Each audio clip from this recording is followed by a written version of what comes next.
ఇవన్నీ జరిగి ఇంత పెద్ద ఎత్తున ఆర్డర్లు వచ్చి సిరిసిల్లలో ఆత్మహత్యలు బంద్ అయి జీతాలు డబల్ అయి కార్మికులై 8,000 సంపాదించే వాళ్ళు 20,000 సంపాదించే కాడికి ఎదిగి కొద్దిగా ఇప్పుడిప్పుడే ముఖం తెలివికి వస్తున్న ఈ సమయంలో దురదృష్టవశాత్తు మా ప్రభుత్వం పోయి మళ్ళీ దిక్కుమాలిన కాంగ్రెస్ ప్రభుత్వం వచ్చింది. దిక్కుమాలిన కాంగ్రెస్ అని ఎందుకంటున్నా అంటే వాళ్ళు చేస్తున్న పనులు అట్లా ఉన్నాయి. బుర్ర లేదు, నా మీద కోపం, మా పార్టీ మీద కోపం, నన్ను ఇక్కడ నుంచి ప్రజలు 5 సార్లు ఎమ్మెల్యేగా గెలిపించారనే కోపం, ఇక్కడ ఉండే కాంగ్రెస్ అభ్యర్థులను తిరస్కరిస్తున్నారనే కోపం, దాంతో ఆ కక్ష ఇవాళ ప్రజల మీద మా నేతల మీద పగబట్టినట్టే తీర్చుకుంటా ఉన్నారు.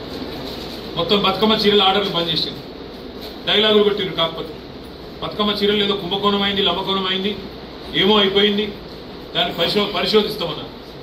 పరిశోధించండి, శాసనసభ వేదికగా చెప్పిన చేయండి, మీరు ఏ ఎంక్వైరీ కావాలనుకుంటే ఆ ఎంక్వైరీ చేయండి, మాకేం అభ్యంతరం లేని చెప్పిన.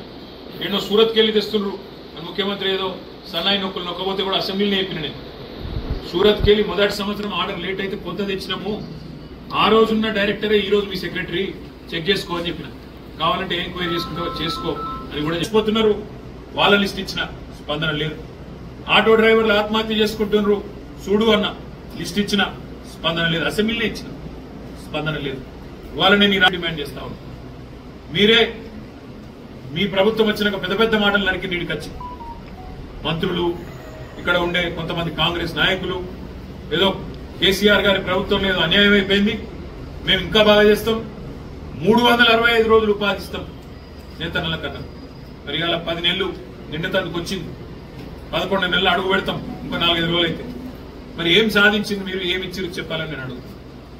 మా ప్రభుత్వం ఉన్నప్పుడు మొత్తం 9.5 ఏళ్లలో ఒక్క సిరిసిల్లకు 3,312 కోట్ల ఆర్డర్లు ఇచ్చారు. మరి మాకంటే ఎక్కువ చేస్తామన్నోళ్ళు, 365 రోజులు పని కల్పిస్తామన్నోళ్ళు, మీరు 6 నెలలే కల్పించారు, 7 నెలలే కల్పించారు అన్నోళ్ళు మరి డబల్ ఇవ్వాలి కదా ఆర్డర్. మేము 3,300 ఇస్తే నువ్వు 6,600 ఇవ్వాలి కదా ఆర్డర్లు. ఇప్పటికి ఎన్ని ఇచ్చినావు? కానీ వస్తుంది 10 నెలలు పూర్తయింది, 11 నెలలు పడుతూనే ఉన్నది. మరి ఏం జరిగింది మా సిరిసిల్ల నేతన్నలు కూడా ఆలోచించాలని నేను కోరుతాను. ఇలా వాళ్ళు వీళ్ళొకరు వచ్చి నోటికి వచ్చినట్టు మాట్లాడుతూ ఉన్నారు.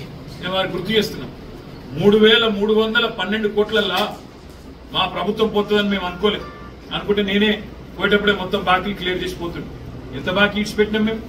3,312లా 200 చిల్లర కోట్లు మాత్రమే ఇచ్చేది. అంటే